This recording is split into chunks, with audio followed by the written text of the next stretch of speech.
आप देख रहे हैं हमारा YouTube चैनल दी सच्चा भारत। नरेंद्र मोदी जी का जन्म 17 सितंबर 1950 में हुआ था। उनके पिताजी का नाम दामोदर दास था, जो कि वादनगर रेलवे स्टेशन में चाय की दुकान चलाते थे और नरेंद्र मोदी भी अपने पिताजी की हेल्प करते थे चाय बेचने में। आपको अंदाजा लग रहा होगा कि हमारी डेमोक्रेसी कितनी जबरदस्त है, क्योंकि किसी को ये अंदाजा नहीं था कि एक चाय बेचने वाला इस देश का प्रधानमंत्री बन जाएगा। दामोदर दास के 6 बच्चों में से नरेंद्र मोदी तीसरे थे।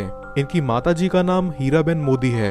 बाद में मोदी जी को अपने अंकल की मदद के लिए अहमदाबाद जाना पड़ा और वो वहां भी बस स्टैंड पर चाय ही बेचते थे। मोदी जी पढ़ाई में एक एवरेज स्टूडेंट थे और वो सुबह चाय बेचकर शाम को सड़क पर एक सरकारी स्कूल में पढ़ने जाते थे। उनके बारे में ये भी बताया जाता है कि वो एक बहुत अच्छे तैराक हैं और वो अपने घर के बगल के तालाब में स्विमिंग करने जाया करते थे। बचपन में मोदी जी बहुत चंचल थे। उन्होंने एक बार मगरमच्छ का एक छोटा सा बच्चा एक तालाब से उठाकर स्कूल में छोड़ दिया था। 8 साल की उम्र में उन्होंने आरएसएस यानी राष्ट्रीय स्वयंसेवक संघ को ज्वाइन कर लिया था। एक बार मोदी जी जब दूसरी लाइन में खड़े थे तो उनको इनामदार ने नोटिस किया, जिनको वकील साहब भी कहा था, और फिर इनको बाल स्वयंसेवक संघ में भेज दिया गया था। कुछ सालों तक सब ठीक चल रहा था, लेकिन प्रॉब्लम्स तब शुरू हुई जब इनकी शादी की बात की गई। जी, उस समय शादियां बचपन में ही तय कर दी जाती थी, तो मोदी जी के माँ बाप भी उनकी शादी बचपन में ही तय करने वाले थे। मोदी जी इस बात से बहुत नाराज हुए। वो इतनी छोटी सी उम्र में शादी नहीं करना चाहते थे, तो 1967 में इसकी वजह से वो घर छोड़कर भाग जाते हैं। मोदी जी अध्यात्म की तरफ खींचे चले जा रहे थे, तो इनकी माता जी को ये चिंता लगी रहती कि कहीं वो सन्यासी ना बन जाएं। घर छोड़ के वो हिमालय चले गए और उसके बाद बहुत सारे आश्रम गए। उनका जीवन स्वामी विवेकानंद से बहुत प्रभावित था। तो ऐसे ही 2 साल तक मोदी जी घूमते रहे और उसके बाद 1969 में वो घर वापस आए। इन 2 साल तक किसी को नहीं पता था कि वो कहाँ थे। जब ये आए तो परिवार को बहुत खुशी हुई। मोदी जी के वापस आने के बाद उनके घर वालों ने ये सोचा कि अब ये शादी कर लेंगे, लेकिन मोदी जी को ये अंदाजा था कि जैसे ही वो वापस जाएंगे वैसे ही शादी की तैयारियां चालू हो जाएंगी। तो इससे बचने के लिए मोदी जी अहमदाबाद चले गए। अहमदाबाद में उनके अंकल का चाय का स्टॉल था, तो अहमदाबाद जाकर उन्होंने कुछ टाइम वहां उस स्टॉल पर काम किया। असली कहानी शुरू होती है कुछ वक्त बाद, जब इन्होंने साइकिल खरीदी और बोला कि अब वो साइकिल से चाय बेचना शुरू करेंगे।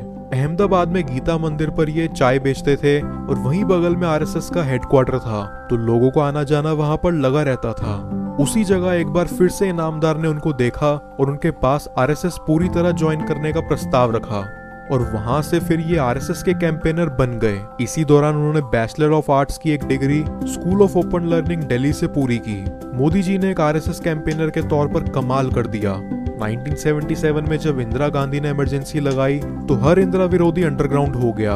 उस समय गुजरात इंदिरा विरोधियों का गढ़ था, मतलब जो भी इंदिरा गांधी का विरोध करता था यहाँ जाया करता था। मोदी जी को तब ये जिम्मेदारी दी गई थी कि जितने भी लोग आए उनसे मिलो और उनके सिचुएशन के बारे में समझो। इसी के साथ उनको पैम्पलेट बांटने का काम भी दिया गया था। उन पैम्पलेट्स में इंदिरा गांधी को अपोज करने की बातें छपती थी। मतलब अगर आप पैम्पलेट बांटते हुए पकड़े गए तो आपको सीधा पकड़ के जेल में डाल दिया जाता। इसी वजह से मोदी जी को भी अंडरग्राउंड होना पड़ा। वो कभी सरदार जी तो कभी सन्यासी का भेष बनाकर बाहर निकला करते थे ताकि पकड़े ना जाएं। कांग्रेस और इंदिरा विरोधी पैम्पलेट मोदी जी ने पूरे देश में बांटना शुरू कर दिया। वो ये काम अंडरग्राउंड रहकर ही किया करते थे। इस काम को उन्होंने बहुत अच्छे से किया और आरएसएस ने उन्हें इसका इनाम भी दिया। आरएसएस में ये धीरे धीरे करके बड़ी पोस्ट पर जाते रहे। गुजरात में इनका कद बढ़ता रहा और जितने भी कार्यकर्ता थे वो मोदी जी को अपना हीरो मानने लगे। गुजरात में 2 बड़े लीडर्स थे, एक केशुभाई पटेल और दूसरे थे शंकर सिंह वघेला।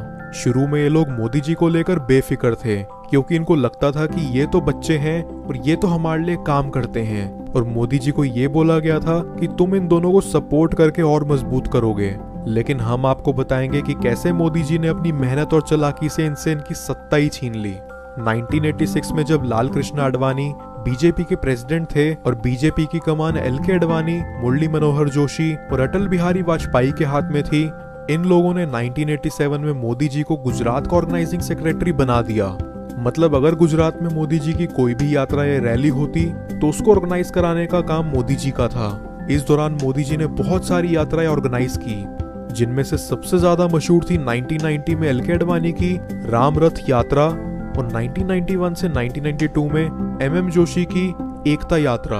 इन यात्राओं के बाद मोदी जी एल के आडवाणी के करीबी बन गए थे। राम रथ यात्रा गुजरात से अयोध्या तक की थी और इस रास्ते में जितने भी स्टेट से यात्रा गुजरी वहां सांप्रदायिक तनाव जरूर था, पर सिर्फ गुजरात को छोड़ के। एम जोशी की एकता यात्रा थी जम्मू कश्मीर मिलिटेंसी, जो कि उस समय काफी बढ़ गई थी, उसको कंट्रोल करने के लिए। ये यात्रा जम्मू कश्मीर से कन्याकुमारी तक की गई थी। इस यात्रा के दौरान मोदी जी और एम जोशी में थोड़ा तनाव हुआ, क्योंकि मोदी जी यात्रा के बाद शाम को घूमने निकल जाते थे। एक दिन सारे कार्यकर्ताओं को साथ में खाना खाना था, लेकिन मोदी जी को गैर मौजूद देख के वो काफी गुस्सा हुए थे। लेकिन फिर बाद में उन दोनों में सब ठीक हो गया था। उसके कुछ दिनों बाद उन्होंने मोदी जी की तारीफ करते हुए उनको पहली बार मीडिया में इंट्रोड्यूस करवाया था। देखते ही देखते 1998 में गुजरात इलेक्शंस आ गए और मोदी जी की स्ट्रैटेजी की वजह से बीजेपी बहुत ही बड़े मार्जिन से जीत गई। केशुभाई पटेल को गुजरात का सीएम बना दिया गया। इसकी वजह से शंकर सिंह वगैरह ने विरोध कर दिया, क्योंकि वो भी बीजेपी के सीनियर नेता थे और उनको सीएम की कुर्सी नहीं दी गई। उसके बाद उनको किसी तरह मनाया गया। वो मान तो गए, लेकिन साथ ही उन्होंने विरोध खत्म करने की 3 शर्तें रखी और उनकी इन शर्तों में तीसरी शर्त ये थी कि मोदी जी को गुजरात के बाहर भेजा जाए, क्योंकि उनको पता था कि वो आगे जाकर उनके रास्ते का कांटा बनेंगे। नरेंद्र मोदी जी को गुजरात के बाहर तो भेजा गया, लेकिन प्रमोशन देकर उनको जनरल सेक्रेटरी की पोस्ट देकर दिल्ली भेज दिया गया और उसके साथ उनको 4 स्टेट्स का प्रभारी भी बनाया गया। मोदी जी को इस पूरे खेल की जानकारी थी और वो इससे खुश नहीं थे, क्योंकि वो गुजरात की राजनीति को अपने हाथों में करना चाहते थे। 3 साल बाद केशुभाई पटेल की तबीयत काफी खराब रहने लगी और वो अपने कार्यभार को संभालने में असमर्थ होने लगे। तो अब उनके सत्ता से हटने का समय आ गया था। बीजेपी को अब एक दूसरे चेहरे की तलाश थी और उनके पास मोदी जी से बेहतर कोई नहीं था। तो 3 अक्टूबर 2001 को मोदी जी ने केशुभाई पटेल को गुजरात के सीएम पद से रिप्लेस कर लिया और इसी के साथ वो 2002 के इलेक्शन की तैयारी में जुट गए। 27 जनवरी में मोदी जी पर उनके जीवन का सबसे बड़ा दाग लगा, जब कुछ बदमाशों ने साबरमती एक्सप्रेस के 2 डिब्बों में आग लगा दी और 60 लोगों की इस कारण मौत हो गई। अगले दिन विश्व हिंदू परिषद ने बंद का ऐलान कर दिया और गुजरात में दंगे शुरू हो गए। इसी दौरान मोदी जी ने कर्फ्यू लगा दिया और किसी भाई दंगा करने वाले को देखते ही गोली मारने का आदेश दे दिया। मोदी जी ने कुछ और काफी गलत स्टेटमेंट दिए, जिनकी वजह से अटल जी उनसे काफी गुस्सा हुए। अटल जी मोदी जी को काफी नापसंद करने लगे और वो चाहते थे कि मोदी जी गुजरात के सीएम पद से इस्तीफा दे दें, और ऐसा ही कुछ हुआ। एक बार अटल जी सिंगापुर दौरे पर थे, तब उन्होंने आडवाणी जी को बोला था गुजरात के सीएम पद का सारा मैटर सॉल्व कर दिया जाए उनके वापस आने तक, लेकिन आडवाणी जी ऐसा करने में असमर्थ रहे। अटल जी के वापस आने के बाद एक राष्ट्रीय कार्यकारिणी की बैठक हुई, जिसमें तय हुआ कि मोदी जी का इस्तीफा मांग लिया जाएगा। क्योंकि उस समय अटल जी खुद बहुत सारे दलों की गठबंधन की सरकार चला रहे थे, तो सबने उनको गुजरात दंगों पर एक्शन लेने का प्रेशर डाला हुआ था और उनको सरकार गिराने की भी धमकी दी जा रही थी। लेकिन मोदी जी ने गोवा में होने वाली राष्ट्रीय कार्यकारिणी की बैठक से पहले ही इस्तीफा दे दिया। मोदी जी ने जैसे ही इस्तीफा दिया, वैसे ही उनके समर्थक भारी तादाद में नारेबाजी करने लगे। अटल जी को समझ में आ गया कि सिचुएशन बहुत ही खतरनाक हो सकती है। फिर अरुण जेटली और प्रमोद महाजन जैसे नेता स्टेज पर आकर मोदी जी से अपना इस्तीफा वापस लेने की दरख्वास्त करने लगे। तो मोदी जी ने अपना इस्तीफा वापस लिया और जैसे ही 2002 के चुनाव आए, तब बीजेपी फिर से पूर्ण बहुमत से गुजरात में चुनी गई। गुजरात में आने के बाद मोदी जी ने वहां बहुत काम किया और गुजरात को बहुत अच्छे से डेवलप कर दिया। अब मोदी जी पूरे देश में गुजरात मॉडल फैलाना चाहते हैं। और ऐसे ही नए अपडेट पाने के लिए द सच्चा भारत चैनल को सब्सक्राइब कीजिए। धन्यवाद।